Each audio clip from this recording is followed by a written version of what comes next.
Bonjour, donc moi je suis Hervé Leclerc, je suis directeur technique chez Alterway et on m'a proposé de venir à l'école 42 vous faire une petite presse sur OpenStack qui est donc une solution qui permet de faire du IaaS.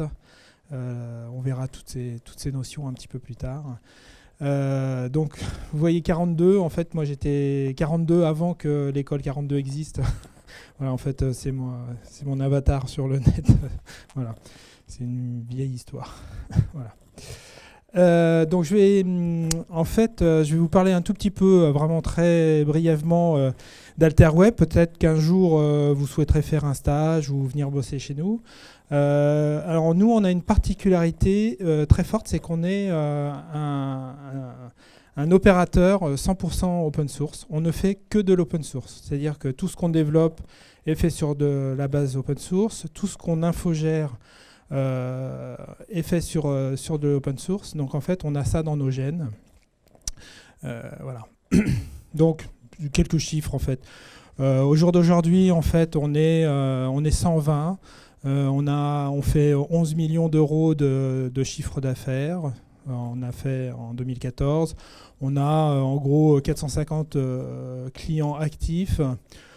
On a une académie en interne de formation, c'est-à-dire qu'on prend, on est un tout petit 42, c'est-à-dire qu'on prend des personnes, on les forme et on les intègre après dans nos équipes. Donc c'est généralement des gens qui arrivent comme ça et qui n'ont pas forcément de diplôme et tout ça. Et donc on fait cette chose et on a pas mal de... Nous on appelait ça la Libre Académie.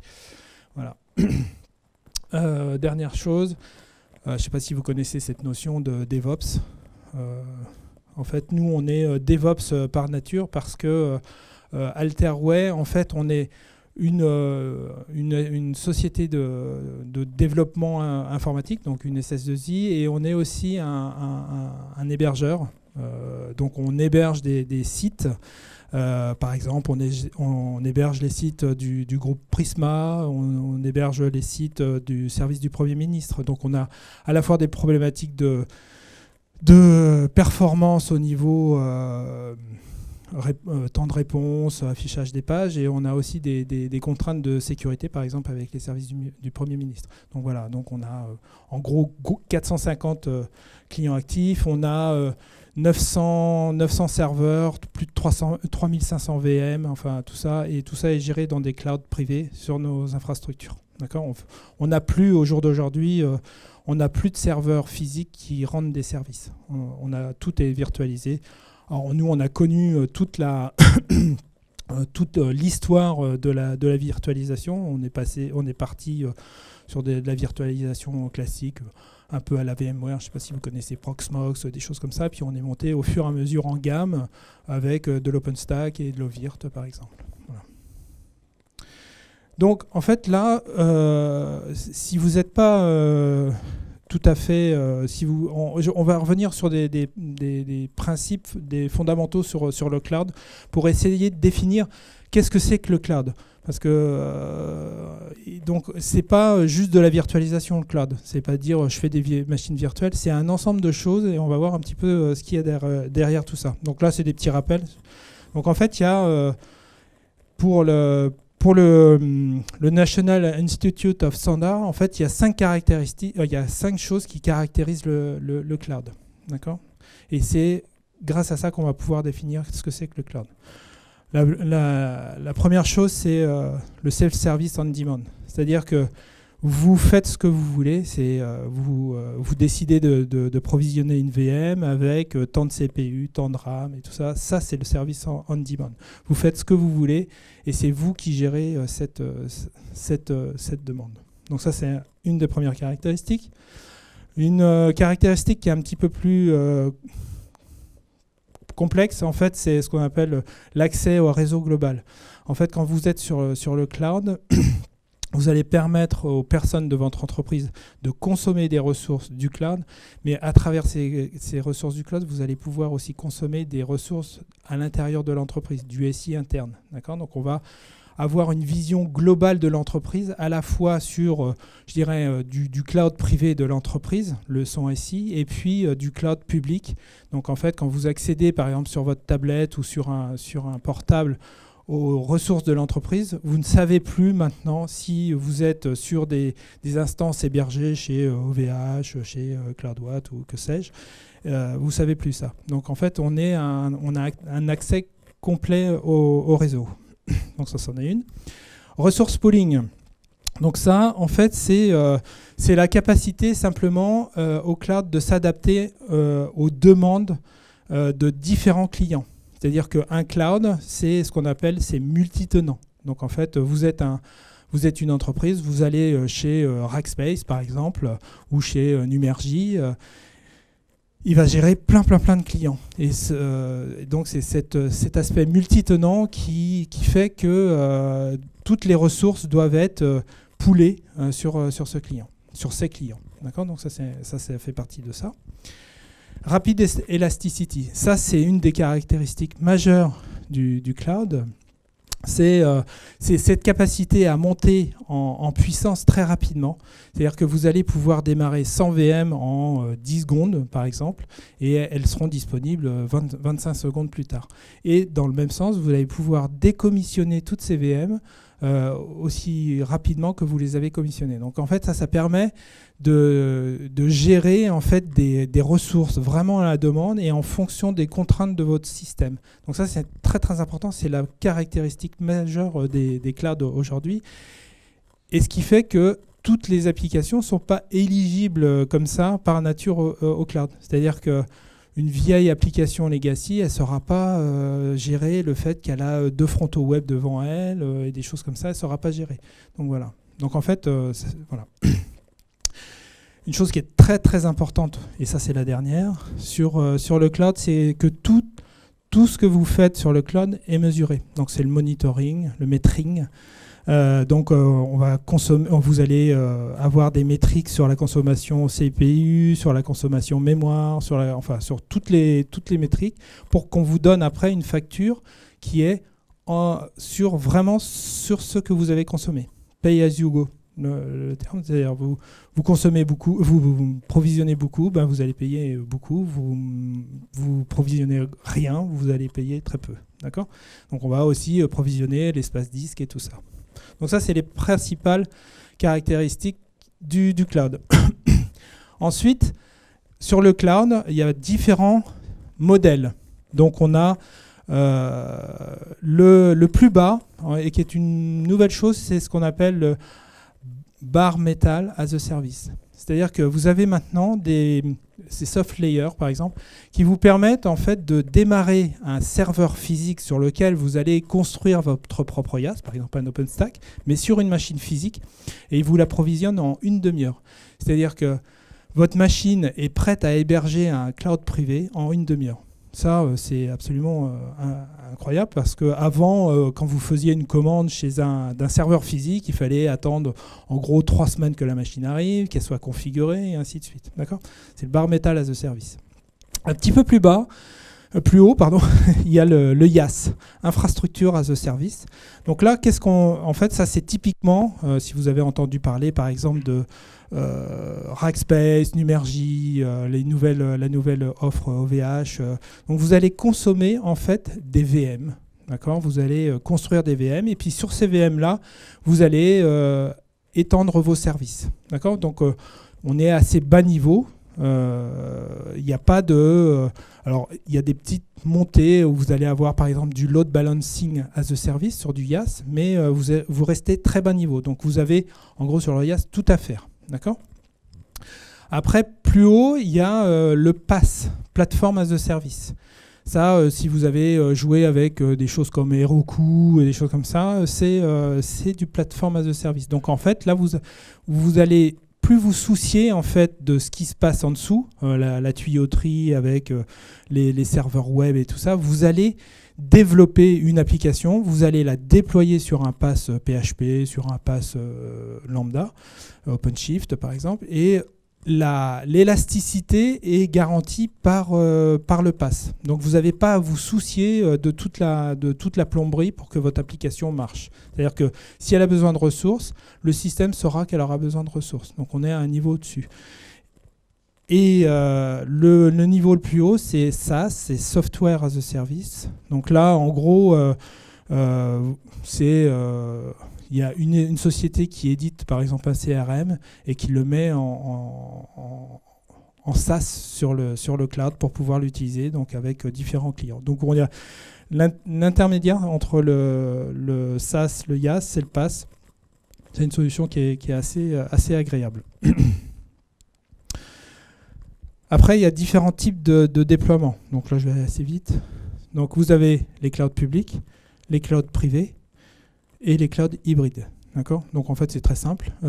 Public, ben, c'est Amazon, Azure, CloudStack, enfin tout ce que vous voulez. Private, ben, c'est une déclinaison par exemple d'une version OpenStack dans l'entreprise. Donc en fait, vous allez pouvoir proposer un cloud privé avec du IaaS à des personnes dans votre entreprise, à vos différents services, ou du PaaS ou du SaaS. D'accord ? Donc en fait, c'est des déploiements. Et l'intermédiaire, c'est la zone de réconciliation avec un cloud qui permet de faire à la fois du public et du privé, tout simplement. Donc voilà comment ça se matérialise un petit peu. Donc en fait, quand on a dit tout à l'heure le broad Network Access, en fait, c'est tout ça. C'est un mélange en fait des clouds privés, des clouds hybrides et des clouds publics. D'accord ? Donc je vais aller assez vite là-dessus. Voilà. Ça, je passe parce que c'est pas la peine. Alors ça, tout à l'heure, on l'a vu. En gros, toutes les applications ne sont pas forcément éligibles au jour d'aujourd'hui au cloud. D'accord ? Donc en fait, vous avez des applications qu'on ne peut absolument pas porter sur le cloud. Par exemple, vous avez encore des vieilles applications qui demandent, en fait, qui sont très liées à un type de matériel, qui sont avec des drivers, je sais pas, très très spécifiques. Donc ça, on peut pas les migrer sur le cloud. Donc ça reste sur des machines physiques, d'accord ? Après, il y a des applications qui tournaient sur des serveurs physiques. Je sais pas, un serveur web sur Apache qui tournait dans un coin sur une pizza box, et ben on va pouvoir les emmener sur le cloud sans faire grand chose, d'accord ? Et on va juste les poser sur le cloud, et puis on va avoir besoin de scalabilité verticale, c'est-à-dire qu'on va jouer sur les paramètres de mémoire, de CPU ou de disque, mais de manière verticale, c'est-à-dire qu'on va augmenter ces métriques pour pouvoir répondre à des sollicitations. D'accord ? Et après, vous avez d'autres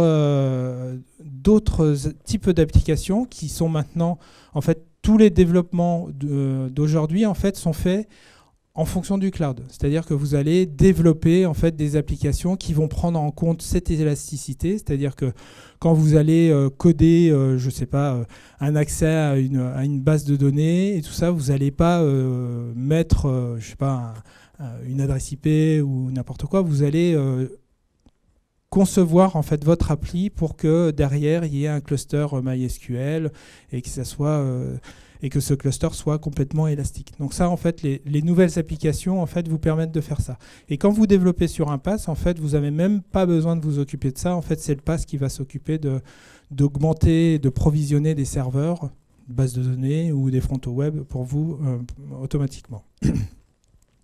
Donc voilà. Donc si on regarde un petit peu avant, on avait des applications qui travaillaient directement sur le hardware. Après, on est passé sur des clusters physiques. Et maintenant, en fait, tout est basé en fait, sur ce qu'on appelle les applications API First. En fait, tout passe par les API pour pouvoir attaquer les différentes briques ici. Et en fait, le fait de scaler horizontalement en fait, les applications n'a aucun impact parce qu'en fait, vous travaillez toujours à ce niveau-là. Donc en fait, vous vous fichez un petit peu de ce qu'il y a derrière. Voilà. Donc OpenStack. Donc là, on a fait un peu le tour. Donc qu'est-ce que OpenStack? C'est du IaaS. Ce n'est que du IaaS. Il y a une volonté d'OpenStack, c'est de monter dans les couches, pas forcément de faire du PaaS. On peut héberger du PaaS sur l'OpenStack, mais sa fonction première, c'est de délivrer en fait de l'infrastructure as code. Donc, je vais revenir sur ce que c'est. En fait, c'est un produit, mais alors qui est 100% open source, d'accord, qui est entièrement codé en Python. Je ne sais pas si vous avez suivi, mais en fait, dernièrement, il y a eu l'OpenStack Summit à Paris, qui a été un énorme événement. Donc ça s'est passé il y a un petit bout de temps maintenant. Et en fait, la particularité d'OpenStack, c'est que derrière ça, il y a une fondation. Donc en fait, c'est plein d'acteurs qui participent en fait à l'élaboration. C'est pas une société qui développe OpenStack, c'est toutes les sociétés qui ont une envie d'aller sur le cloud qui développent. Donc là, ça c'est au jour d'aujourd'hui les personnes qui font partie, enfin c'est les membres les plus actifs de la fondation. Donc vous imaginez déjà, rien qu'en regardant ça, les luttes d'influence qu'il peut y avoir au sein de cette fondation. C'est-à-dire que quand vous avez un gros acteur comme HP qui est dans la fondation, ils vont essayer d'emmener le produit OpenStack vers là où ils vont, et pareil pour IBM et ainsi de suite. D'accord ? Donc c'est ce qui fait que OpenStack est assez compliqué à gérer, c'est qu'il y a beaucoup de monde. Qu'est-ce qui s'est passé ? OpenStack, au départ, ça a été simplement deux entreprises qui ont... La NASA avait besoin de compute et d'élasticité dans son compute, d'accord ? Donc de pouvoir faire, d'avoir la capacité de calcul à certains instants, et puis après d'arrêter cette capacité. Donc en fait, elle a fait appel à une société qui s'appelle Rackspace pour pouvoir gérer en fait un IaaS. Donc en fait... ça a très bien marché, et donc le projet est open source, et tout le monde a vu quel était le potentiel de tout ça, parce qu'en fait, ce qu'il faut savoir, c'est qu'avant, il y avait en gros de viable et qui marchait bien, il n'y avait que VMware. D'accord ? Donc là, ça a été le VMware Killer. Donc vous voyez, c'est un produit qui est jeune, hein, 2010, donc c'est vraiment très récent. Ça a 4 ans, mais quand on voit l'activité qu'il y a eu sur ça, et même les personnes même VMware maintenant intègrent OpenStack pour pouvoir donner en fait ces hyperviseurs pour être gérés par OpenStack. Qui utilise dans le cloud, c'est des slides que j'ai récupérés, mais donc il y a plein c'est des acteurs américains. Donc en fait, il y a plein de personnes qui utilisent OpenStack. Vous allez par exemple sur un DigitalOcean, je ne sais pas si vous avez vu, c'est des VM à 5 € par mois. Vous faites, c'est vraiment, vous faites ce que vous voulez là-dessus. Tout ça, ils sont déjà sur de l'OpenStack à des échelles monstrueuses. D'accord ? Vous allez voir, il y en a d'autres. Vous avez des clouds privés, par exemple PayPal. Toute sa gestion interne informatique est faite sur l'OpenStack, mais que vous ne voyez pas en frontal. D'accord ? Tout est géré par de l'OpenStack.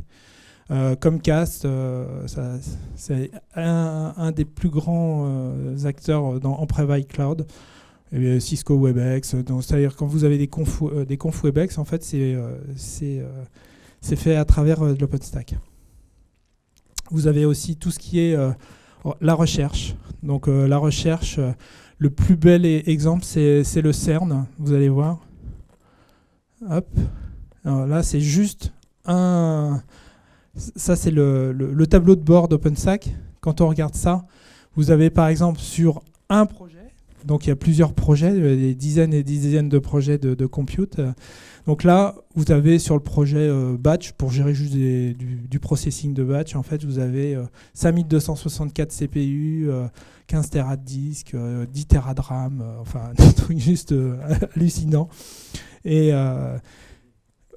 ouais. Excusez-moi ?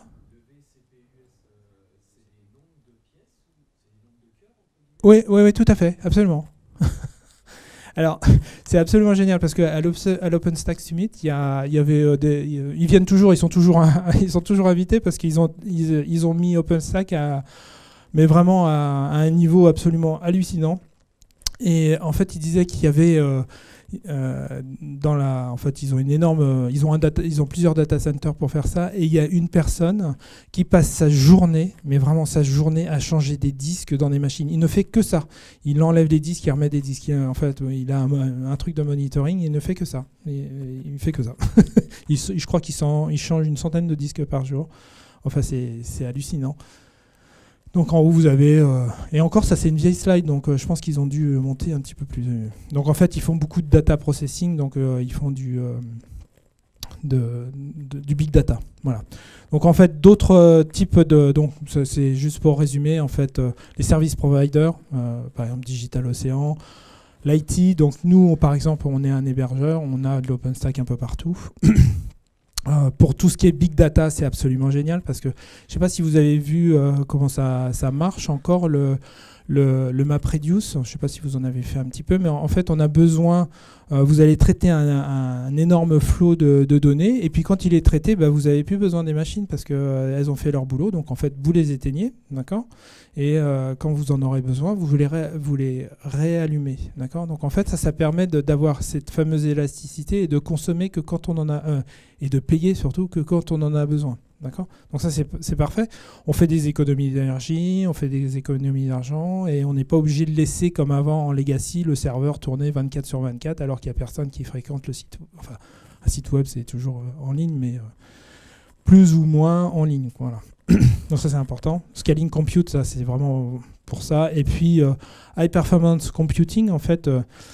Le fait que le cloud, en fait, ce qui caractérise vraiment le cloud, c'est ce qu'on appelle l'élasticité horizontale, c'est-à-dire que vous allez multiplier horizontalement les ressources. Par exemple, vous avez besoin d'IO sur une base de données, vous n'allez pas augmenter la mémoire et la capacité disque. Hop, vous allez en fait cloner en gros, entre guillemets, la VM. Comme ça va vous donner de la CPU, du disque en plus, et donc vous allez multiplier les IO par le nombre de VM. Donc ça c'est très intéressant. Mais bien sûr il faut que l'appli soit faite pour. Donc ça c'est pour vous montrer un petit peu le gros problème. Enfin, on dit toujours le problème sur OpenStack, en fait, c'est il y a une release tous les 6 mois. Donc vous imaginez aussi le problème pour les gens qui font de l'hébergement sur OpenStack, de faire les montées de version. Voilà. Donc jusqu'à Havana, en gros, on pouvait pas faire c'était pas pris en compte par le soft, c'est-à-dire qu'on ne pouvait pas migrer. Donc en gros, c'était je remonte une nouvelle plateforme OpenStack, je fais des migrations de VM à froid et tout ça, parce que les processus c'était pas industriel, on ne pouvait pas migrer. On ne pouvait pas faire de montée de version facilement. À partir d'Havana, en fait, ça a été pris dans le cœur de la solution. Et c'est plus facile de passer d'une Icehouse à Juno par des apt get update ou des choses comme ça. D'accord. Donc c'est pris dans le processus. Et la dernière version qui a été annoncée à l'OpenStack Summit s'appelle Kilo. Donc à chaque fois il y a une référence. Donc là Kilo c'est Sèvres, c'est les talons. Mais tout ont donc ça suit l'ordre alphabétique. Donc a priori il n'y aura pas plus de 26 versions d'OpenStack. Ça sera autre chose. Voilà. Mais donc tous les 6 mois ça va vite. Voilà. Donc après il faut suivre. Et par exemple, je sais pas, nous on a commencé par exemple chez Alterware, on a commencé à bêta tester sur du Diablo, c'était l'enfer. Et après on est passé sur de l'ESSEC, ça allait un petit peu mieux, mais fallait vraiment y croire pour pouvoir déployer ça au départ. Voilà. Donc en gron, ça c'est la courbe en fait. En 2010, la personne qui faisait de l'OpenStack, il était vraiment pris pour un geek. C'était on faisait ça dans son garage et on testait si ça marchait, les hyperviseurs et tout ça. Ça allait pas plus loin que ça. Franchement, fallait être vraiment complètement dingue pour essayer de mettre ça en prod. Après 2011-2012, c'était en étant un bon développeur, on pouvait s'en sortir. Moi, je me rappelle. Quand on a fait nos premiers déploiements, en gros, on corrigeait les bugs en faisant... parce qu'en fait, il y a des bases de données quand même derrière OpenStack pour gérer les confs et tout ça. On faisait des requêtes MySQL pour faire sauter les bugs, pour changer les états de VM qui étaient soi-disant plantés alors qu'elles ne l'étaient pas. Enfin, c'était drôle. Mais en fait, voilà. Et à partir de 2013, c'est-à-dire à partir d'Havana. Havana, c'est vraiment le changement de cap d'OpenStack. C'est plus user-friendly. C'est-à-dire que maintenant, quand vous prenez, par exemple, maintenant sur DigitalOcean, chez CloudWatch, chez Numergy, vous pouvez vous en sortir sans... De toute façon, vous ne pouvez pas faire autrement, de toute manière, parce que vous n'aurez jamais accès au code. C'est un service qui est proposé. Donc, en fait, là... ça se passe beaucoup mieux. Il y a encore des bugs, mais c'est géré par les équipes qui proposent le service. Alors on voit pas bien. En gros, OpenStack c'est hyper simple. Il y a pas grand chose. Il y a un service de compute, d'accord. Donc ça va être les VM. Un service très important qui est le networking, hein, parce qu'on va gérer pour plein de clients, plein de réseaux, d'accord. Donc ça c'est Neutron. Et le storage, donc du stockage à la fois objet ou du stockage bloc, donc Ceph et Swift. Voilà, donc en fait c'est très très simple. Et puis un dashboard pour pouvoir piloter tout ça. Donc comme ça a l'air très facile. Voilà, ça se complique un tout petit peu. Parce qu'en fait, qu'est-ce qu'il y a, en gros, il y a un dashboard qui vous permet d'interagir avec tous les composants. D'accord. Le composant network, Neutron, le compute, c'est Nova, les images, c'est Glance, le storage object, c'est Swift, une gestion des identités et du block storage, Ceph. D'accord. Donc en fait, ça, c'est les vrais composants. Et en gros, en fait, tout le monde travaille sur ces composants. Et le gros avantage d'OpenStack, c'est que c'est une orientation complètement modulaire. C'est pas un gros bloc où on prend tout. On n'est pas obligé de tout démarrer. On a des exemples où au niveau du... on va utiliser simplement le compute, les images et un petit bout de network, juste pour faire tourner des choses sans complètement encapsuler où on n'a pas besoin d'accès. D'accord ? Donc c'est très très très très modulaire. Et tout est extensible par des plugins. Donc ça, c'est très important. Quand vous êtes au niveau network, par exemple, en fonction de vos choix, vous pouvez utiliser, je sais pas, par exemple, des tunnels GRE, des choses comme ça. Mais en fait, c'est que des extensions. Par exemple, CloudWatch, ils ont pris un truc qui s'appelle OpenContrail, par exemple, et par contre, chez Numergy, ils ont pris du nuage. D'accord ? Donc en fait, ils n'offrent pas tout à fait les mêmes fonctionnalités, mais on en fiche et on utilise. Sur l'identité, on peut prendre les identités directement dans ce que propose OpenStack, mais on peut aussi avoir un plugin LDAP, un plugin X ou Y. D'accord ? Donc, si on revient rapidement sur les composants, donc Nova, c'est le cœur du système. D'accord ? Ce qu'il faut savoir, c'est que tous les composants sur lesquels je vais vous citer, en fait, il y a des API. Donc, en fait, on pilote OpenStack par API ou par le dashboard. Le dashboard consomme les API. D'accord ? Donc, pour ceux qui aiment bien coder, en fait, c'est que du Python et vous pouvez utiliser les paquets. Ça vous donne comment ça s'appelle, donc vous faites un Nova et la commande qui va bien. Donc c'est Nova qui est l'orchestrateur en fait c'est le cœur du système. D'accord ? Sans Nova, il n'y aurait pas d'OpenStack. Après vous avez Swift. Alors Swift c'est l'objet, c'est le stockage objet. Donc en fait vous allez c'est un stockage objet qui est accessible par API REST. Voilà. Après, vous avez Cinder. Donc, Cinder, c'est le block storage. Donc, il y a Cinder et Ceph. Donc, en fait, vos VM vont être stockés sur du Cinder. D'accord ? Donc, ça, c'est là, c'est les volumes de vos machines. Neutron, très important. C'est l'aspect réseau. Donc, c'est à travers Neutron que vous allez définir en fait les différents réseaux de la plateforme. Voilà. Ensuite, vous avez Horizon. Horizon, c'est le dashboard. Donc, c'est avec ce dashboard que vous allez interagir avec OpenStack. Keystone, les identités, on l'a déjà vu.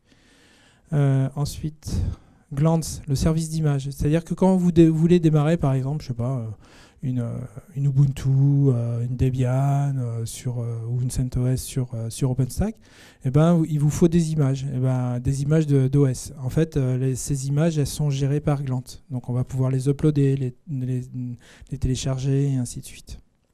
Silometer, donc on a vu tout à l'heure, tout est mesuré. Donc en fait, vous avez un service de metering qui est mis dans OpenStack, qui est géré par Silometer. Et Silometer a été développé en grande partie en France par Innovance. Je ne sais pas si vous avez entendu parler. Non. HIT, alors ça c'est une nouvelle partie sur OpenStack. C'est toute la couche d'orchestration et d'automatisation. Parce que il y a une chose qui est très importante aussi, on le verra un tout petit peu après, c'est que pour pouvoir, quand on gère sa propre petite VM dans son coin, c'est facile, mais quand vous devez gérer des centaines et des centaines de VM, des arrêts et des choses comme ça, si vous n'avez pas d'automatisation et pas d'outils qui vous permettent de gérer tout ce parc, c'est pas possible. HIT se veut être la partie d'automatisation et d'industrialisation d'OpenStack. Voilà, donc ça c'est... de toute façon, je vous donnerai j'enverrai la presse, vous l'aurez en support après. Donc voilà, donc ça c'est le même schéma que tout à l'heure, mais avec les différents noms. Voilà. Si on revient au niveau contribution, donc en fait là c'est juste une petite échelle dans le temps. Vous voyez en fait l'adoption depuis 2010 avec le nombre de commits en fait sur OpenStack. Donc en fait, on voit que c'est croissant. Et on voit que les plus grands acteurs sont Red Hat, HP, Rackspace, Mirantis, IBM, VMware. Donc tous ces grands acteurs de la virtualisation se retrouvent dans cette fondation. D'accord ? Et il y a des... Excusez-moi ? Canonical, si. Alors, le problème, c'est que... on les voit pas souvent parce qu'en fait c'est en fonction du nombre de personnes qui travaillent sur le projet. Alors c'est pour ça, par exemple si on prend Mirantis par exemple, c'est une société qui est super forte sur OpenStack. Bon là ils sont dans le classement, c'est très bien, mais en fait vous allez avoir par exemple chez Red Hat 50 ingénieurs qui vont travailler, donc en fait ils vont dire nous on a 50 ingénieurs, donc forcément sur le camembert ça va prendre beaucoup de monde. Par contre quelqu'un qui fait un boulot de fou, par exemple chez Canonical ou chez Mirantis, ça va pas se voir parce qu'il est tout seul dans son coin et il y a deux personnes, d'accord. Après c'est pareil, hein, là on voit les contributions par module, donc il y a des sociétés qui sont plus intéressées pour contribuer sur certains modules. D'accord ? Par exemple, Nova, c'est important parce que c'est une interface, c'est de l'interface. Et puis, voilà. Et puis là, je ne sais pas si vous connaissez des gens, Syndag. Enfin là, après, c'est la méritocratie. Donc en fait, vous avez tous les gens. Il y a des gens. Alors, on n'a pas la boîte en face. Je pense que... Mirantis, vous voyez par exemple Syndag, je pense qu'il appartient à Mirantis, c'est un super contributeur et il a fait beaucoup de choses. Voilà. Alors ça c'est juste pour très rapidement, sur la dernière version en fait les choses ne changent pas, c'est à peu près la même chose, mais on voit depuis octobre 2014 en fait il y a une énorme activité parce qu'il faut qu'on sorte la version pour le mois de mars. Donc c'est important. Donc là, tout le monde s'énerve dessus pour pouvoir la sortir en temps et en heure.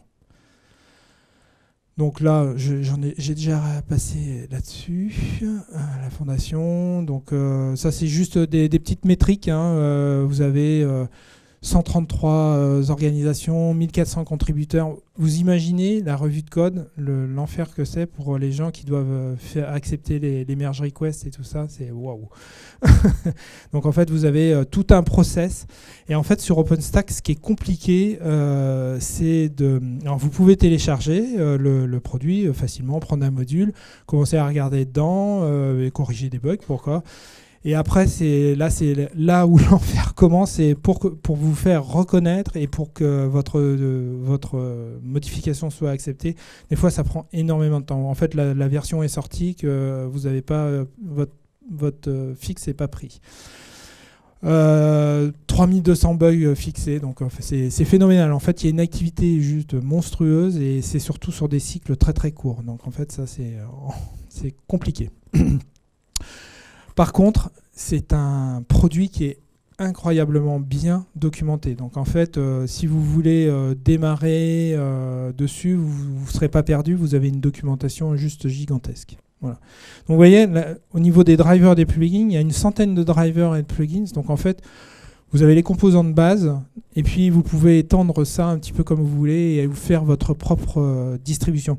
Et c'est là où il y a où ça pose des petits soucis parce que HP par exemple, en fait, OpenStack c'est très attrayant parce que on se dit tiens, je vais pas avoir de vendor locking, je vais mettre mes VM sur OpenStack, je le mets sur cet OpenStack là, j'ai envie de me partir parce que c'est trop cher maintenant, je vais aller chez quelqu'un d'autre, hop, j'ai pas de vendor locking parce que je suis sur OpenStack. Bah, le problème c'est que des personnes comme HP, comme je sais pas Cisco et des choses comme ça en fait font des super distributions OpenStack en mettant leur propre plugin et vous apportent un service en plus, mais ce service en plus vous enchaîne à HP et comme ça vous avez du mal à partir de chez eux. Donc c'est voilà, c'est un peu embêtant.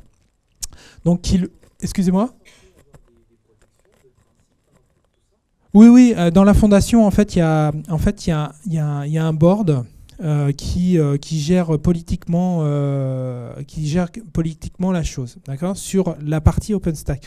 Mais en fait, quand vous allez sur une distribution OpenStack par exemple d'HP, en fait, vous la déployez très facilement. Mais par contre, il y a un composant dedans qui fait que vous allez être enchaîné à OpenStack pour une raison X ou Y parce que ils ont mis la feature killer qui n'existe pas chez Digital Ocean ou des choses comme ça. Vous voyez, ça c'est embêtant. Et il y a d'autres acteurs qui sont beaucoup plus fairs. Par exemple, vous allez croire que je fais de la pub, mais par exemple Mirantis qui offre un OpenStack avec des killer features aussi. Mais ils vous disent que si vous souhaitez partir et garder votre OpenStack, en fait, ça n'empêchera pas de migrer vers autre chose. Voilà, donc vous prenez une souscription, vous prenez les mises à jour et tout ça, mais c'est tout. Il n'y a pas de vendor locking. Voilà. Et c'est ce que veut normalement OpenStack. Donc voilà, donc le 30 avril, on aura donc une version kilo avec plein de trucs dessus, des drivers pour Docker. Enfin, ça risque d'être assez sympa.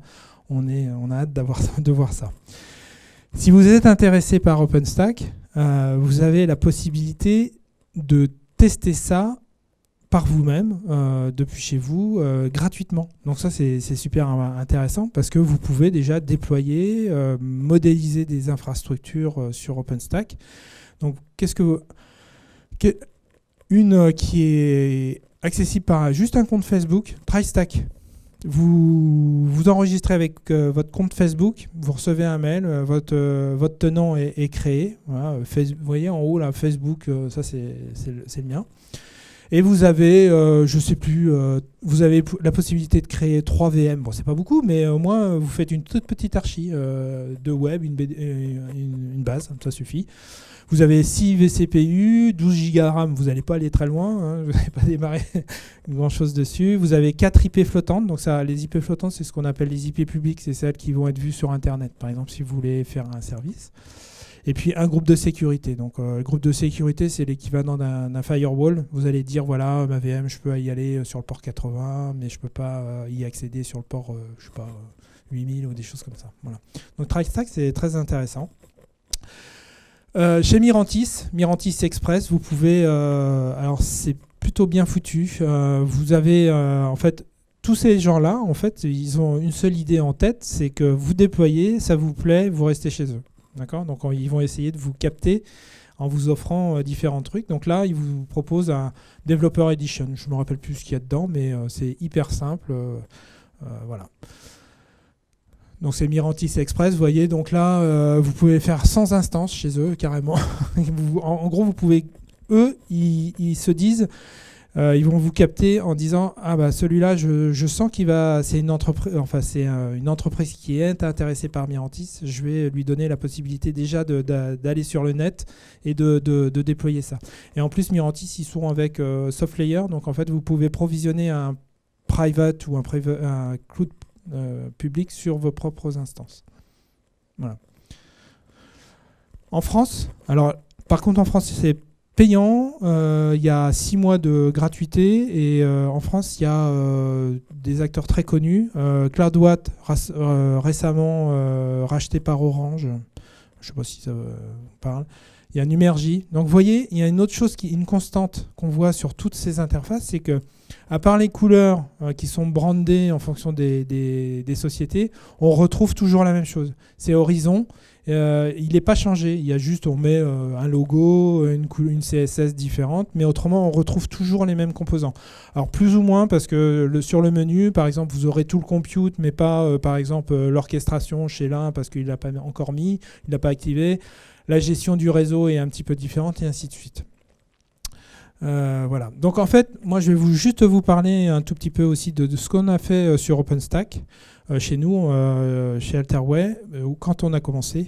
Donc en fait, on a, alors chez Alterway, on fait du support logiciel libre et on a, par exemple, on travaille avec on fait le support du logiciel libre pour tous les ministères français. En gros, qu'est-ce qu'ils font ? Ils aiment bien l'open source dans les ministères.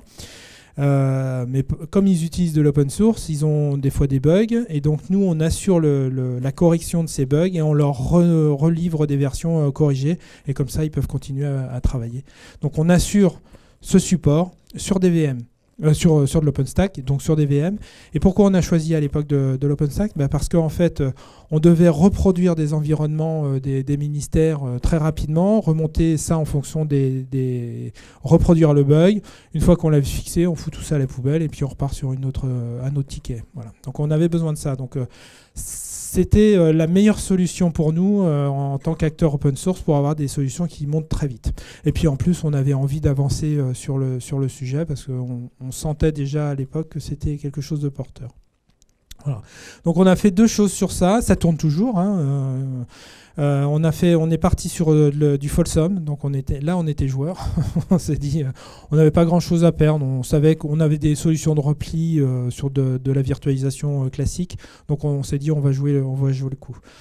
Donc on a fait ça et puis donc on est parti sur du Dell et on a migré en 2014 sur de l'Havana en sachant que là on n'aurait plus trop de problèmes après pour avancer. Donc, alors comme on connaissait rien OpenStack au départ, on s'est dit oh là là, on avait déjà des retours, il faut 3 semaines pour déployer la moindre stack, on était là waouh, on va jamais y arriver. Donc en fait, on a commencé à chercher.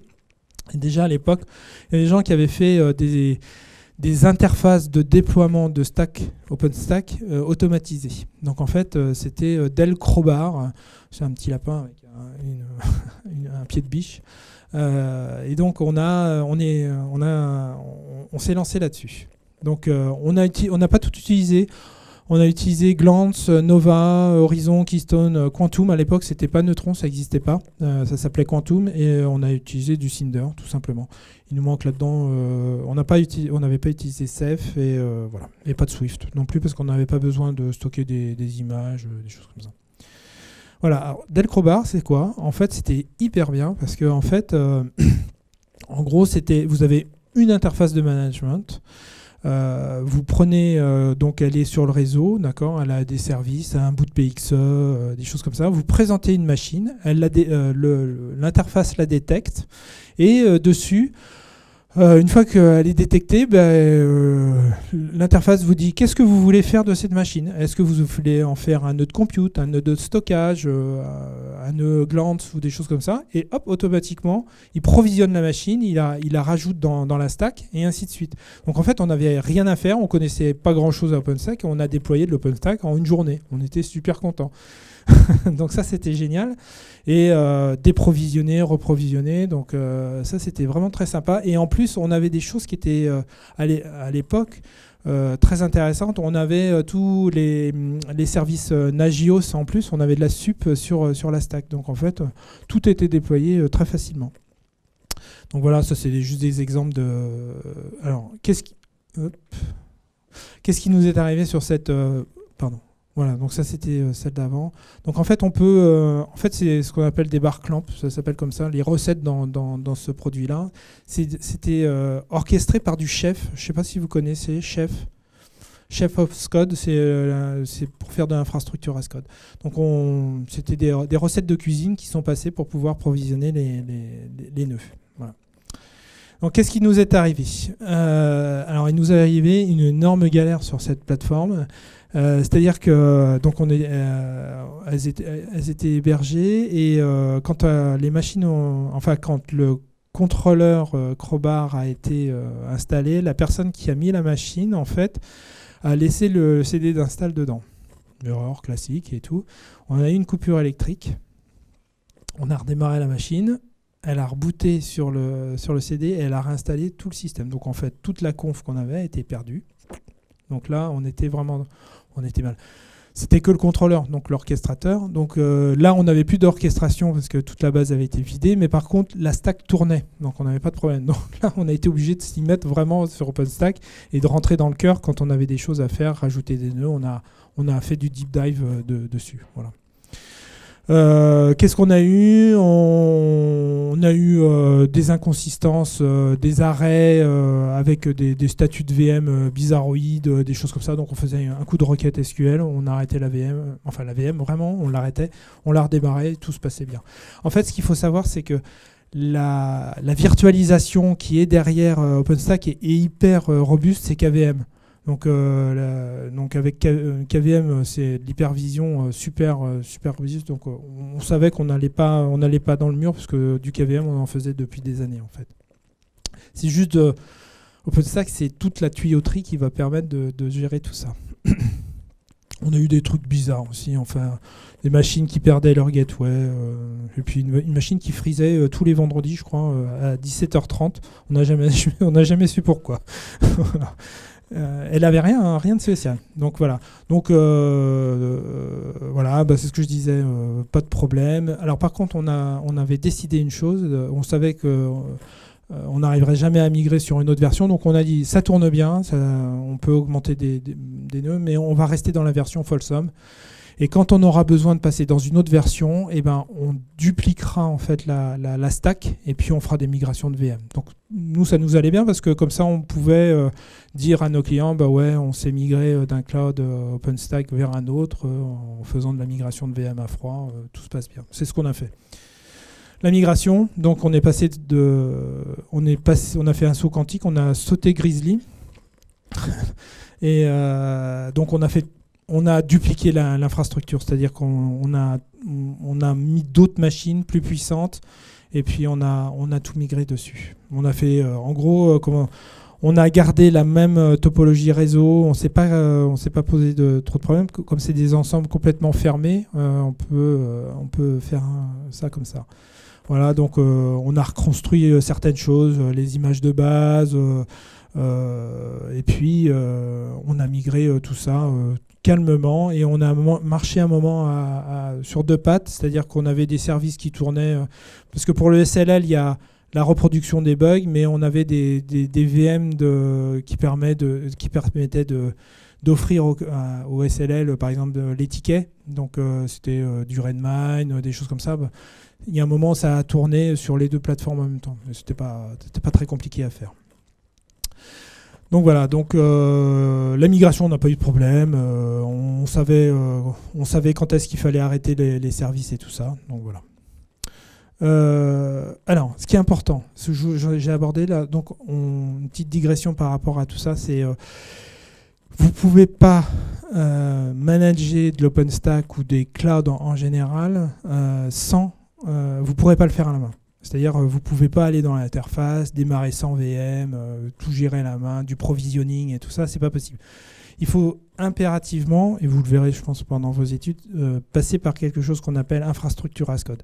C'est-à-dire que toute votre infrastructure est codée. C'est-à-dire que maintenant il n'y a plus d'actes manuels, c'est-à-dire apt get install mon paquet, c'est fini ça. Vous allez dire je veux obtenir une stack lamp et c'est l'infrastructure qui va le faire. Bien sûr, il y aura des recettes pour pouvoir le faire, mais vous allez exprimer un besoin et l'infrastructure as code va le faire. D'accord ? Donc juste, on va aller vite sur ça. Si j'arrive à... Hop, j'étais trop loin. Donc c'est ce qu'on dit, software defined everything. C'est-à-dire tout est défini par du software. Depuis le provisioning de votre machine en bare metal jusqu'à votre appli. Donc ça c'est très important parce que c'est les trucs de demain, ça.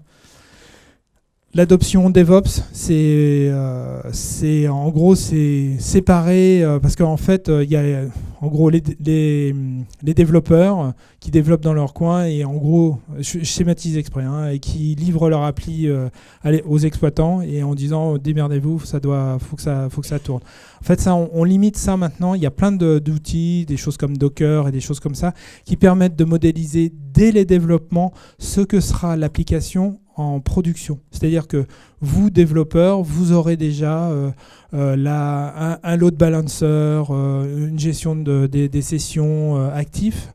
Comme ça, dès les premières étapes du développement, vous serez déjà comme dans un environnement de production. À une petite échelle, mais vous y serez déjà. Donc ça, c'est très important.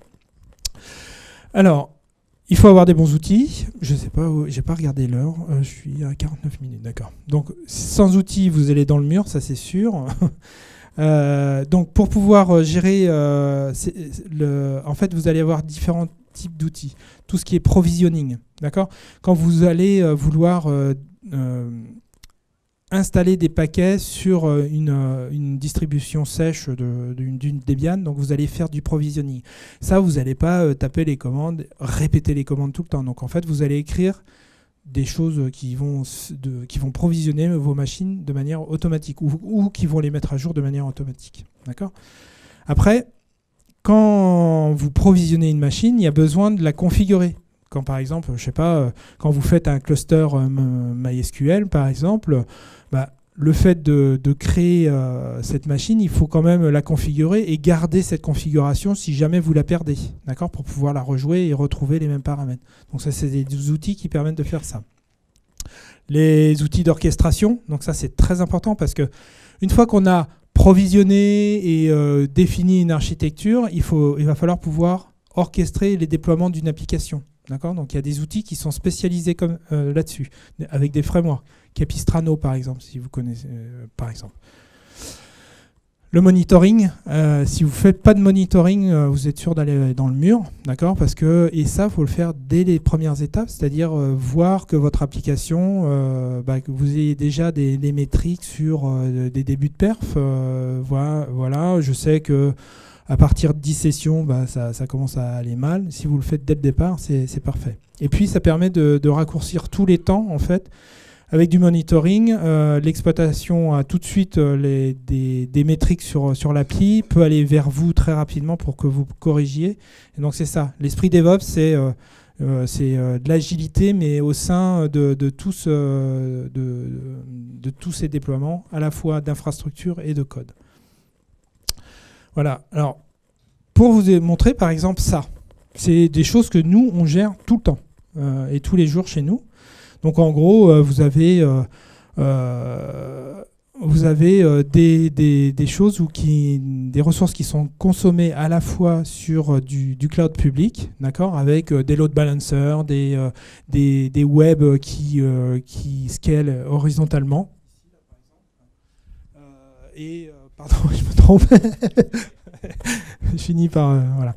Et pareil, vous avez des load balancers sur des instances de recherche qui doivent aussi scaler en fonction des demandes de recherche et tout ça. Et puis, et tout ça est logué sur du cloud privé, sur des instances de log et tout ça. Vous imaginez ça, en fait... Avant, c'était en gros, on demandait 2 à 3 semaines pour pouvoir produire une infrastructure comme ça. Maintenant, ça, c'est 30 minutes, clé en main, tout configuré, donné au client. Donc, et tout ça, c'est géré par du code et des choses qui sont complètement banalisées. En fait, on intervient juste sur des paramètres de configuration et tout est déployé. Voilà, pour ça, c'est ça. Hop. Alors, je fais juste un petit focus sur un outil qui est vachement intéressant, c'est Ansible. Je ne sais pas si vous connaissez.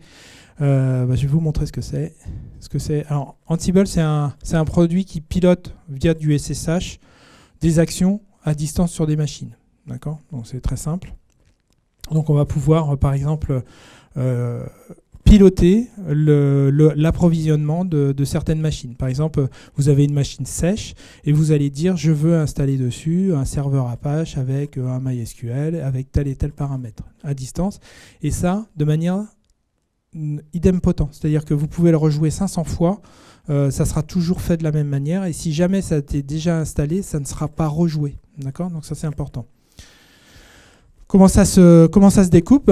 C'est hyper. En plus, ça a un gros avantage, c'est que c'est super lisible. Par exemple, on appelle ça des playbooks, une recette de cuisine, un jeu d'instructions. Donc là, pour déployer un serveur Nginx, on va dire en fait que je le déploie sur un groupe de machines qui s'appelle Web Server, avec un utilisateur qui s'appelle DevOps.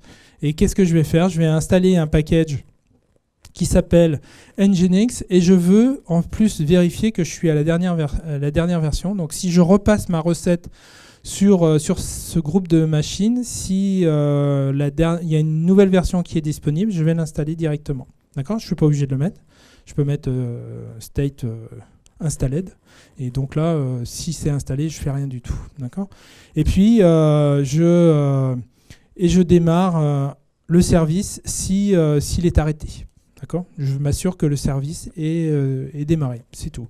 Donc vous voyez, ça, c'est absolument génial parce que vous avez derrière, il n'y a rien. Il n'y a pas d'apt-get, il n'y a pas de dpkg, moins reconfigure des choses. Il n'y a rien à faire. C'est l'outil, c'est le framework qui permet de faire ça. Voilà. Donc en fait, c'est des choses qu'on fait très couramment et qui sont faites avec 3 recettes. Donc, et c'est une petite démo vous avez, qui est faite sur un OpenStack avec un load balancer avec une ITP publique, avec 2 web et une conservation des sessions. Une personne qui arrive en fait ici, elle va la première fois tomber là, elle va s'authentifier si elle a un parcours authentifié et au moment de son authentification, c'est mis dans un Redis et comme ça, si elle arrive ici, en fait, la session est récupérée du Redis tout simplement. D'accord ? Donc ça, c'est juste un use case. Donc qu'est-ce que c'est ? Voilà. Donc on va créer dynamiquement. Les machines n'existent même pas sur le cloud. On va créer les machines, create instance. Après, je crée mes serveurs web, je crée mon Redis. D'accord ? On va créer des rôles directement.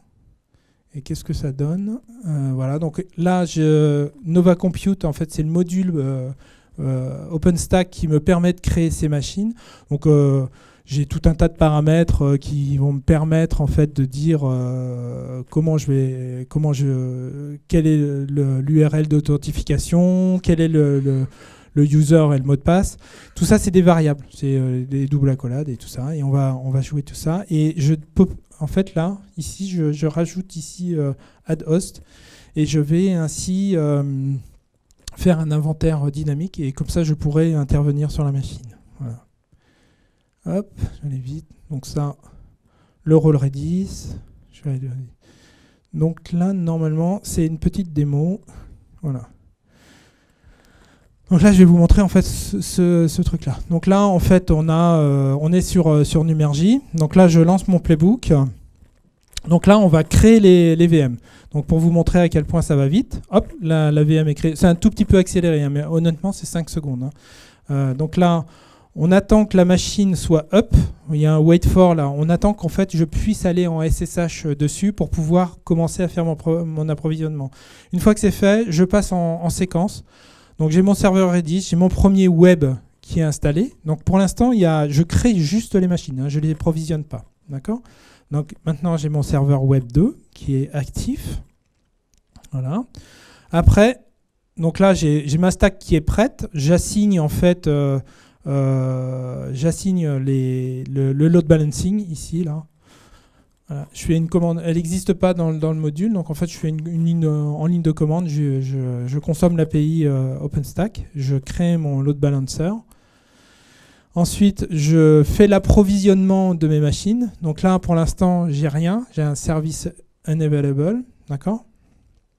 Voilà, donc ça va durer le temps que voilà, tous les paquets sont installés. Voilà, donc voilà, hop. Donc là, je reviens dessus. Donc maintenant, j'ai ça. Donc là, on voit les deux IP, d'accord. Donc je m'identifie, ça va un peu vite, il faut suivre. Voilà. Donc là, et en fait, c'est simplement pour montrer que je passe à droite et à gauche et que je reste toujours authentifié. Donc ça, c'est un use case. Bon, j'ai mis un tout petit peu en accéléré, mais en fait, il faut 5 minutes pour monter une plateforme comme ça. Vous voyez ? Donc en fait, avec 3 recettes et voilà. Je suis à peu près dans les temps, j'ai été très vite. Alors, si vous devez regarder quelque chose au jour d'aujourd'hui pour pouvoir modéliser, je ne sais pas si vous avez entendu parler de cet outil, c'est Docker. C'est absolument génial parce que vous allez pouvoir, dans une grosse VM, modéliser en fait plein de services. Ce qu'on a vu là, un load balancer, 2 web, une BDD, vous allez pouvoir faire 3 conteneurs pour pouvoir faire ça sur une seule et même machine. Voilà. Donc voilà, donc, je ne sais pas si vous avez des questions, je suis juste dans le timing, j'ai été très vite. Normalement, je me prends un petit peu plus de temps pour m'étaler. Voilà, donc je ne sais pas si vous avez des questions par rapport à OpenStack. Ouais.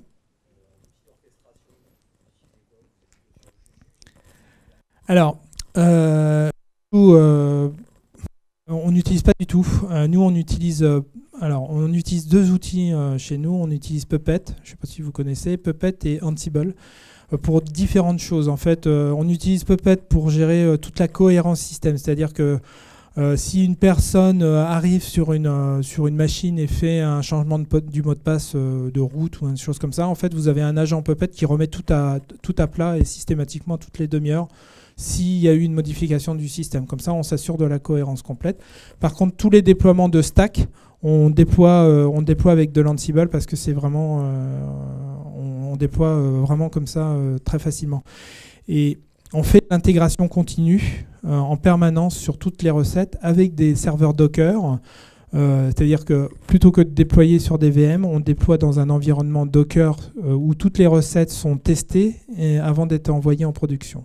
Donc en fait, on a même de l'intégration continue au niveau infrastructure, ce qui est vachement intéressant parce que en fait là, la limite entre les développeurs et l'infrastructure en fait se gomme complètement et maintenant on a plein de sysadmins qui sont des développeurs qui ont une sensibilité infra et tout ça, mais qui aiment aussi développer et on est vraiment à la recherche de profils comme ça parce que c'est vraiment super quoi.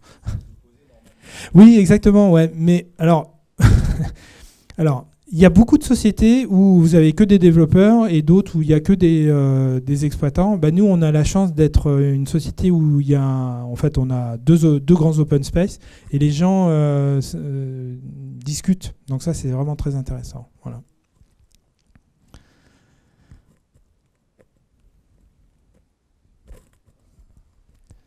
Au niveau quand on veut provisionner un bare metal en fait au départ, ouais. Il y a les étapes, ça peut, je sais pas comment dire ça, mais au niveau des OS par exemple, qu'est-ce qui est accepté? Est-ce qu'on peut installer OpenStack sur un Debian, une Ubuntu? Il n'y a pas de limite en fait. Y a pas de limite. Alors, il y a l'OpenStack, vous pouvez le déployer vraiment sur tous les OS, sauf sur Microsoft, parce qu'il n'y a pas les noyaux ne sont pas les mêmes. Donc, en gros, tous les Linux, je pense pas j'ai pas trop regardé. Je crois pas que sur FreeBSD, on ait des déploiements OpenStack, mais ça marche très bien sur Debian, ça marche très très bien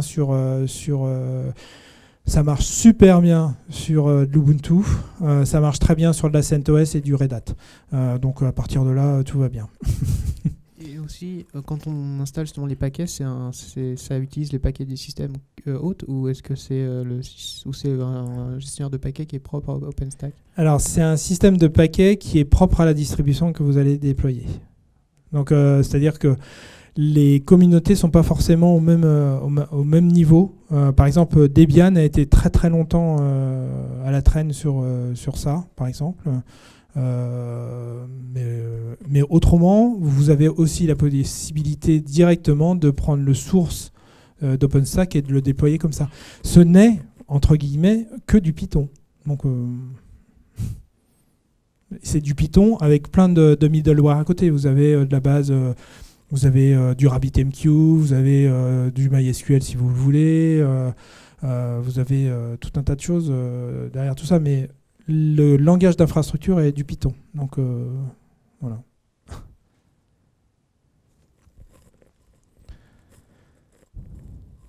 Ouais. Est-ce que ça fait partie de la qualité de service que vous proposez aux clients, l'OpenStack ? Oui. Est-ce que ça fait partie du service que vous proposez aux clients avec la qualité de service qui va avec, ou pour vous c'est un outil interne qui reste interne et pour une grande partie des clients aucune transparence n'est requise ou même intéressante ? Alors, je dirais les deux. En fait, on a différentes typologies de projets chez nous. On a encore des clients qui sont pas cloud ready. Donc en fait, on les emmène jamais. Quand vous avez un client qui a une stack monolithique, un serveur qui ne sait que croître verticalement, on ne l'emmène pas sur de l'OpenStack parce que ça n'a pas de sens. C'est pas fait pour, et il va pas en tirer parti, d'accord. Mais donc on va le mettre sur une autre type de virtualisation, une virtualisation, je dirais assez proche de ce que propose du VMware par exemple. Par contre, sur d'autres typologies de projets, on met nos clients dessus sur de l'OpenStack, d'accord. Et en fait, notre métier, là où Alterway gagne de l'argent, en fait, c'est sur ce qu'on appelle l'infogérance. C'est-à-dire qu'on prend soin de nos matériels, mais on prend soin aussi des VM de nos clients. On leur assure une continuité de service 24/7. Donc, en fait, je sais pas, quand vous avez un Prisma Press qui a un site, je sais pas, comme... Gala avec la mort de Michael Jackson, ça faisait longtemps, mais nous on assure qu'en fait le service va être rendu et que le site va être toujours up. Voilà. C'est sur ça en fait on a des contrats d'infogérance par rapport à ça. Donc si on doit augmenter des VM automatiquement ou redescendre, c'est exactement ça. Voilà. Et chez Alterway, on a nos propres infrastructures, mais on fait aussi de l'infogérance sur d'autres clouds. C'est-à-dire qu'on infogère des clients chez Numergy, chez CloudWatch, chez Azure aussi, parce que Microsoft Azure en fait propose au départ a proposé Azure en tant que PaaS, c'est-à-dire vous développiez directement dessus. Ils ont vu qu'en fait ils captaient pas, beaucoup d'entreprises n'y allaient pas, donc en fait ils sont redescendus au niveau IaaS et proposent maintenant des VM à consommer comme ça, quoi. Voilà. Oui. Ouais.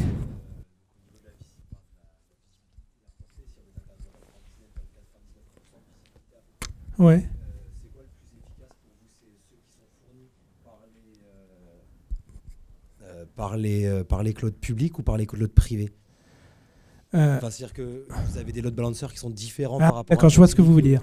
En fait, vous me demandez, c'est est-ce qu'on utilise par exemple chez Numergy le service du load balancing donné par l'architecture, ou on déploie des VM qui font le load balancing? Voilà. Alors, très clairement, on utilise les deux. Pour tout ce qui est frontal web, en fait, on utilise le load balancing de Numergy parce que ça nous fait gagner au minimum 2 VM.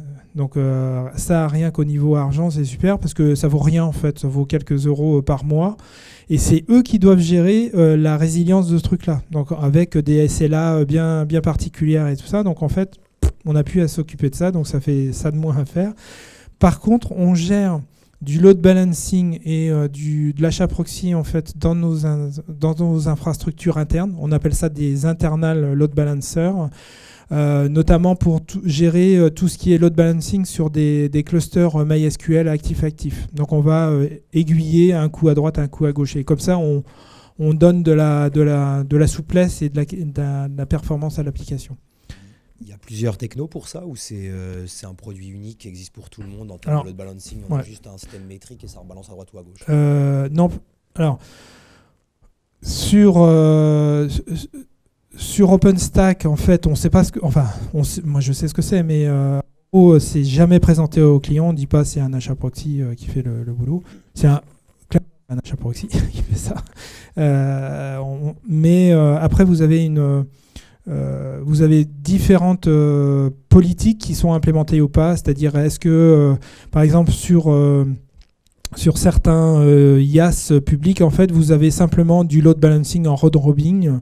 Donc, en gros, c'est à peu près à droite, à gauche, en fonction, une fois sur deux, c'est pas tout à fait vrai, mais voilà. Et après, vous avez des choses un peu plus évoluées qui vous permettent en gros, de dire si un client s'est présenté et je lui ai donné, par exemple, l'adresse X sur ça, et il vient de telle destination, alors il va rester sur cette chose-là, il passera toujours par là.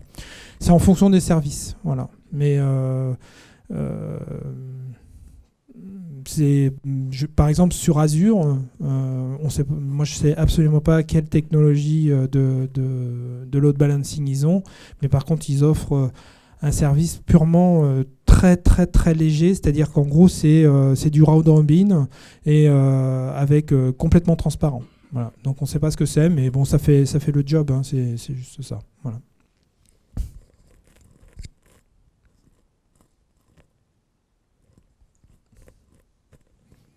Autrement, j'ai oublié de vous en parler, mais autrement, si vous voulez carrément, vous avez un PC et sans avoir à aller sur le cloud pour pouvoir déployer des VM, vous pouvez aussi utiliser un truc qui s'appelle DevStack. Donc en gros, ça vous crée en local, en fait, dans du VirtualBox, en fait, toute une stack OpenStack. Il faut avoir un petit peu de mémoire. Si vous avez 16 gigs, par exemple, sur votre PC, c'est bien. Vous pouvez quand même déjà déployer une stack complète avec 2 hyperviseurs, tout ça sur VirtualBox. Ça rame un peu, mais ça permet, si vous avez envie de coder sur de l'OpenStack ou voir un petit peu la plomberie, de voir les trucs comme ça. Voilà.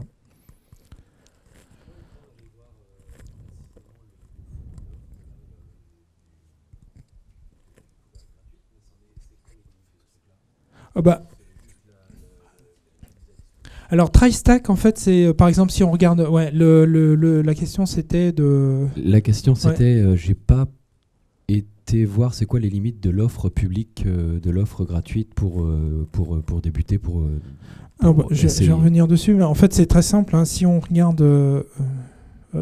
Pardon. Savoir si c'est limité dans le temps ou. Non, c'est pas limité dans le temps. C'est d'utilisation. Alors, par exemple, en fait, vous pouvez y aller. Hein. TriStack, en fait, voilà en quoi vous êtes limité. Vous pouvez créer 3 VM. D'accord ? Donc, en fait, la limite, elle est là. Vous allez pouvoir. Et puis, vous avez 6 vCPU. Donc, en fait, c'est des threads. Donc, ça ne donne pas beaucoup de puissance. Donc, en gros, vous allez mettre 2 threads par machine. Vous allez faire un petit site. Hein, mais ça vous permet pour déjà tester, c'est génial, c'est absolument super.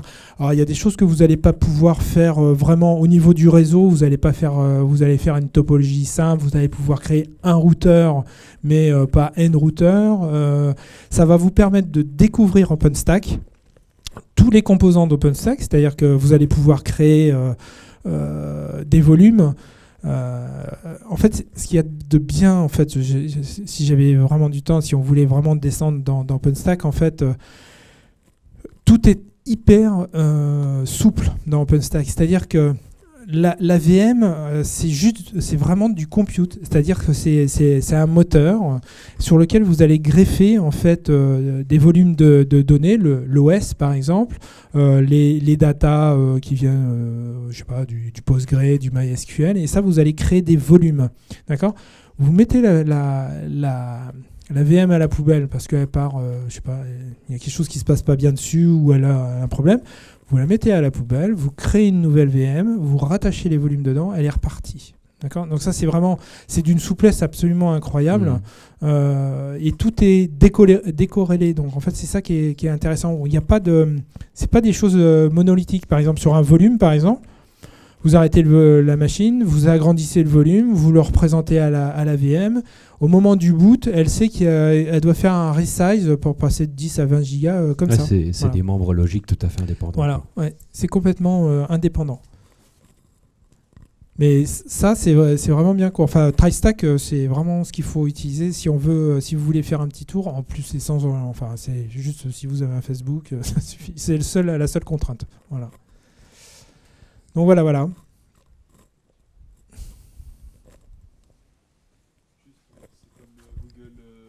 App Engine. Ouais.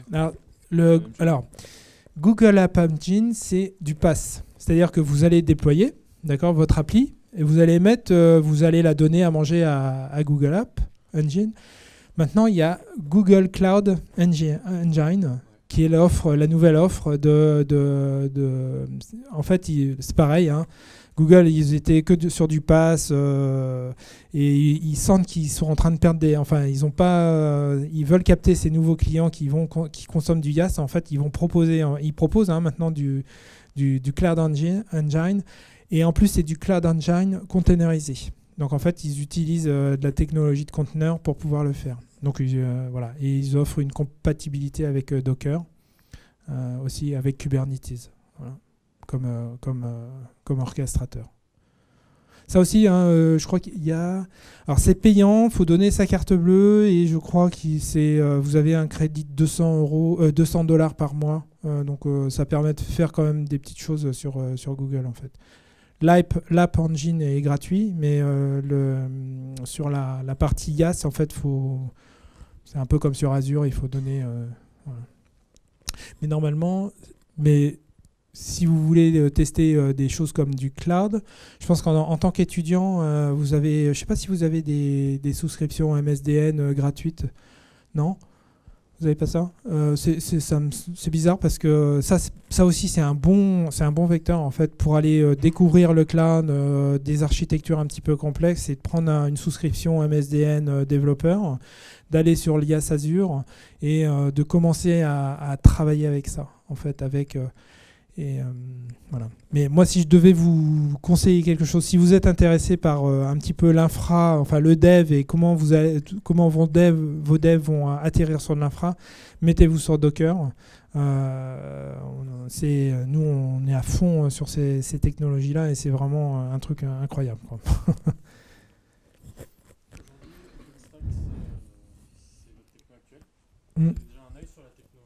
Futur, en fait.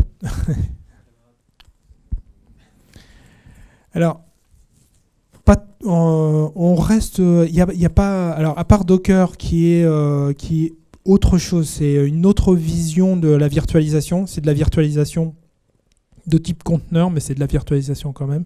On est très attentif à ça. Mais en fait, on se dit que, en gros, ce qui est important, c'est d'avoir de l'infrastructure as code.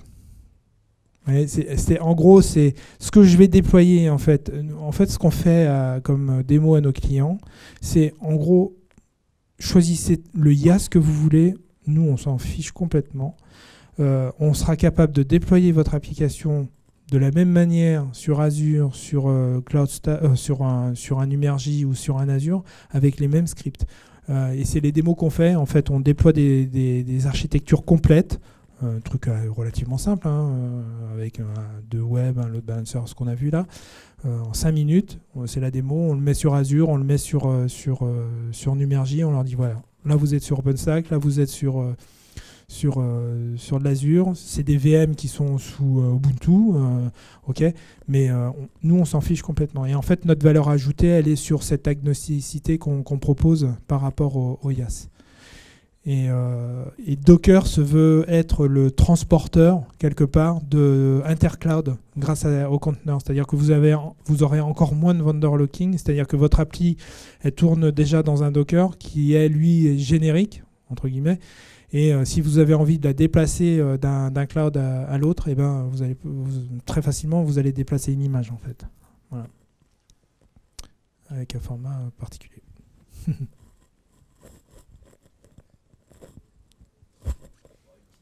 Ouais. Oui. Alors, trop bien. Alors, ouais, je vais me faire engueuler par. C'était le message aussi que je voulais vous. En fait, on prend beaucoup de stagiaires. Alors, soit côté dev, soit côté infrastructure, et on cherche. Si vous êtes attiré par le DevOps, on cherche des profils DevOps. C'est-à-dire ces personnes qui sont pas bipolaires, mais qui ont cette envie à la fois de bien maîtriser ou de savoir parler, en fait, parce que c'est important d'avoir cette culture globale opérationnelle d'infrastructure et de développement, et de comprendre les enjeux des uns et des autres. Ça, c'est super important. Et puis de se dire, c'est pas parce que je fais du système, de l'infrastructure, où les métiers sont en train de changer, en fait. Et nous, on est dans une phase d'accompagnement au changement. Il y a quand même des sysadmins qui ont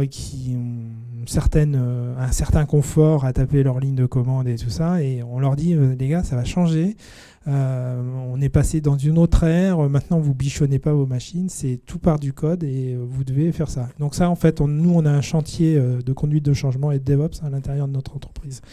Et oui, on cherche forcément plein de stagiaires. On a des stagiaires, on a des alternants, et voilà, qui conduisent souvent à des embauches par la suite, quoi. Voilà. Alors moi je trouve que moi j'ai fait que ça dans toute ma vie. Enfin moi j'avais ma boîte aussi. Non, c'est pas trop dur. Moi, je dirais le gros avantage de la SS2I, c'est qu'on se remet souvent, on est obligé de se remettre en question pour être à la page, et puis donner le change aux clients qui en demandent souvent beaucoup plus. Donc en fait, quelque part, on reste alerte, jeune, et on essaye de comprendre. Quand je ne fais pas l'apologie de la SS2I, mais si vous allez chez un client, vous dites ouais, je vais aller chez X machin, je vais aller me mettre dans le service informatique, et puis je vais roupiller parce que je vais avoir une demande par jour. Ça va, ça c'est bien quand on a. Enfin, moi je trouve qu'il faut un peu avoir bourlingué dans des entreprises avec on vous demande des choses un peu toniques et des choses comme ça c'est sympa. Enfin moi j'aime bien, mais et je le fais encore, et se mettre en danger comme ça chez un client pour une raison X ou Y, c'est assez marrant aussi, quoi. Voilà. Mais c'est bien, la SS2I, ouais, c'est pas mal, ouais. Et puis après il y a, alors moi j'entends SS2I, pas ce que j'appelle les bouchers, c'est-à-dire en gros des gens qui vous prennent et qui vous placent chez des clients. Ça c'est pas forcément très intéressant. Les SS2I intéressantes, ce sont les SS2I qui permettent, alors qui font un petit peu de régie comme ça, mais qui gèrent du forfait en interne, donc des projets en interne, c'est-à-dire que vous êtes dans une équipe qui peut aller de 5 personnes à 10 personnes. Vous travaillez sur un projet avec une enveloppe forfaitaire. En gros, on vous dit vous devez livrer ce projet à telle date et à telle heure. Vous avez, je sais pas, 500 jours pour le faire, et vous vous débrouillez pour le faire. Donc en fait, ça c'est bien, ça c'est des projets. Vous restez au siège, vous êtes dans des équipes. Ça c'est très sympa. Quand vous vous baladez d'un client à un autre, c'est fatigant. Et là, je peux comprendre que les gens s'en aillent. Dans ça. Mais sur des projets au forfait, c'est vraiment bien. Voilà. C'est plus dur à gérer, mais ça se fait bien. Voilà. Et donc, si vous êtes intéressé par des stages comme ça, ou de l'alternance, ou des choses comme ça, il suffit de contacter. Vous allez sur le site Alterway, il y a toutes les marques en haut. Il y a formation, il y a recrutement et tout ça de disponible. Voilà. Ouais, tout à fait. Voilà. Ouais. Alors nous, on essaye de tisser des liens assez forts avec plein de boîtes, d'écoles, Moi, récemment, je suis allé à Sud Paris Télécom. On va aller dans d'autres, carrément dans d'autres où on a carrément une chaire, mais open source. C'est-à-dire qu'en fait, nous, ah oui, si vous venez chez nous, vous ferez que de l'open source. Si vous adorez Windows, je pense que c'est pas, faut pas venir chez nous, quoi.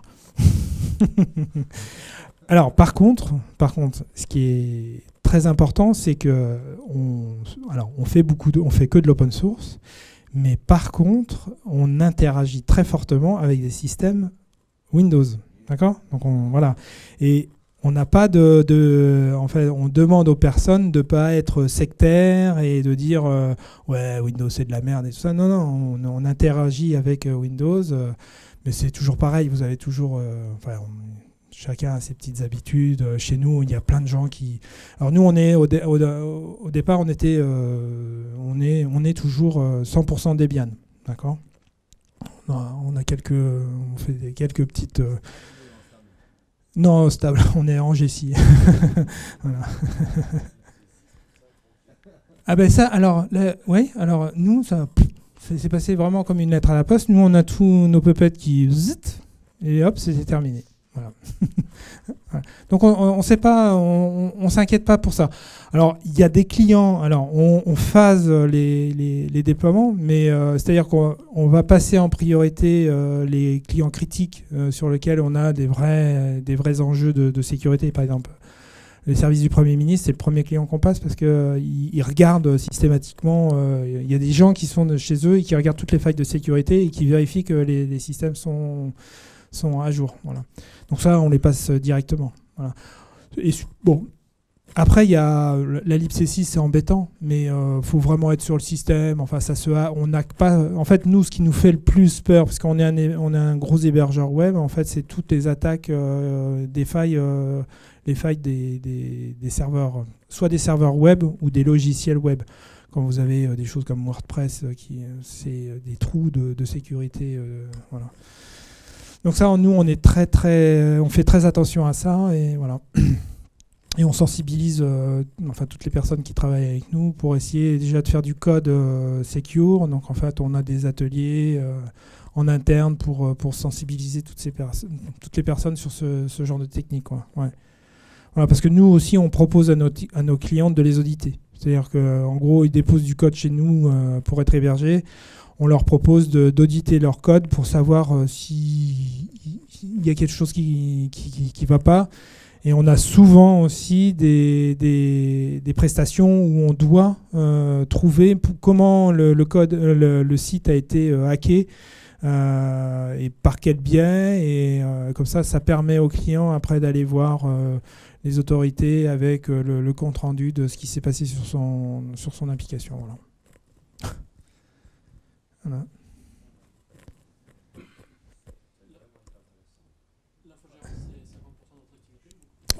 C'est 45%.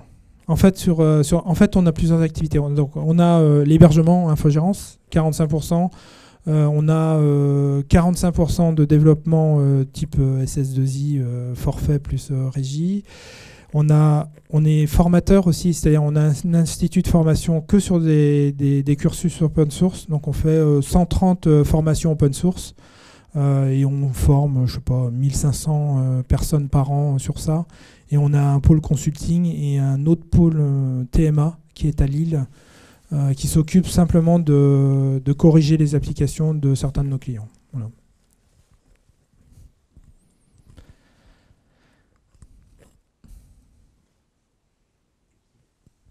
Voilà. Ben, merci.